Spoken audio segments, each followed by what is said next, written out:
ගර්භාෂයේ යම් යම් සංකූලතා නිසා කාන්තාවකට වෙන රෝග ලක්ෂණ පාලනයට අපිට තියෙන තවත් ප්‍රතිකාර ක්‍රමයක් තමයි ශල්‍ය කර්මයකට යොමු වෙන එක. දැන් අපි ඉස්සෙල්ලාම කතා කරා මේ ගර්භාෂයේ තියෙන සංකූලතාවයක් තමයි මේ ෆයිබ්‍රොයිඩ් කියන ගෙඩි.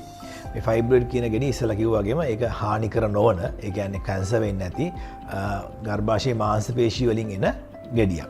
ඒතර මේ ගර්භාෂයේ මේ මාංශ පේශි වලින් එන ගෙඩි වලට කරන ශල්‍ය කර්මය තමයි අපි කියන්නේ මයොමෙක්ටමි කියලා. ඒ ගර්භාෂයේ තියෙන ගෙඩි අපි අයින් කරනවා. ඒතර ඒක අයින් කරන විදි කීපයක් තියෙනවා.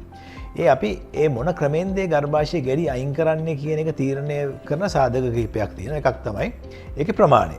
ඒකේ ප්‍රමාණය ගොඩාක්ම විශාල නම් අපිට ඒක බඩහරහා කැපුමක් දාලා තමයි අපිට කරන්න වෙන්නේ. අපි ඒකට කියන ඕපන් මයොමෙක්ටමි කියලා. ඒට සාපේක්ෂව අපිට ගොඩාක් ෆයිබ්‍රොයිඩ් තියෙනවා නම් 15ක් 16ක් ගොඩක් ෆයිබ්‍රොයිඩ් තියෙනවා. ඒකත් අපිට එකක්වත් මිස් නොකර ගන්න ඕන නම් ඒ වෙලාවත් අපි ඕපන් මයොමෙක්ටමි කියන ශල්‍ය කර්මයට යොමු වෙනවා ඒ සඳහා.